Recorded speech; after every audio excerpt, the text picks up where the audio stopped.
मुंबई म्हटलं की gateway of India, marine drive, Juhu Chowpatty ही सगळी पर्यटनाची ठिकाणं मुंबई बाहेरून आलेल्यांच्या नजरेसमोर येत असतात।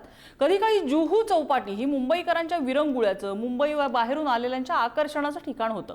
पण देशविदेशातून येणाऱ्या पर्यटकांचं हे आकर्षण असलेली जुहू चौपाटी याचं विद्रूप चित्र समोर आलेलं आहे। गेल्या काही आठवड्यांपासून मोठ्या प्रमाणात साचलेल्या कचऱ्यानंतर आता मुंबई महापालिकेने डीप क्लिनिंगची विशेष मोहीम हाती घेतली आहे। जुहू चौपाटीच्या बदललेल्या चेहऱ्याचा आणि सुरू असलेल्या डीप क्लिनिंग मोहिमेचा आढावा घेणारा विशेष रिपोर्ट बघूया।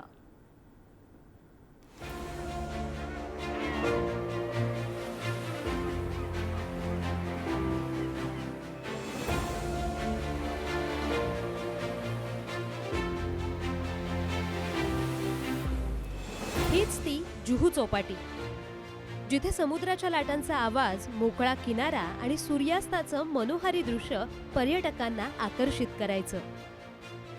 मुंबईत येणाऱ्या देश-विदेशातील पर्यटकांसाठी जुहूचा समुद्रकिनारा हा आकर्षणाचा केंद्रबिंदू होता।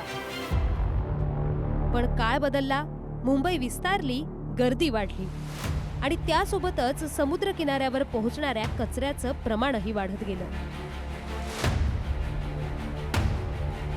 प्लास्टिकच्या बाटल्या, पिशव्या, थर्माकोल, लाकडाचा कचरा आणि समुद्राच्या लाटांसोबत किनाऱ्यावर येणारा घनकचऱ्याचा अक्षरशः खच।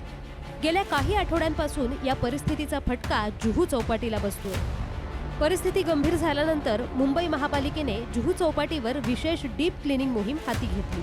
मोठ्या प्रमाणात मनुष्यबळ आणि यंत्रसामग्रीच्या मदतीने किनाऱ्यावर साचलेला कचरा हटवण्याचं काम सुरू करण्यात आलं। जुन्या आठवणी, जुन्या काळातली इथे धावणारी घोडागाडी आणि निवांत समुद्र किनाऱ्यावर बसलेले विरंगुळाच्या सानिध्यात किंवा सूर्यास्त पाहत बसलेले पर्यटक मुंबईकर पुन्हा एकदा स्वच्छ वातावरणात कधी पाहायला मिळणार आणि पुन्हा एकदा परदेशी पर्यटक इथे त्यांची रेलचेल वाढलेली पाहायला मिळणार का आणि याला साधारणतः किती वेळ लागणार, हे सगळे प्रश्न उपस्थित होताना पाहायला मिळतात आणि त्याची वाट सुद्धा पाहावी लागेल। मात्र ही जबाबदारी फक्त प्रशासनाची नाहीये, तर ती इथे असलेल्या प्रत्येक मुंबईकराची आहे। आज पावसाच्या महिन्यामध्ये जो समुद्रातून येणारा कचरा आहे याचा लोट हा दुप्पट नाही तर तिप्पट असतो।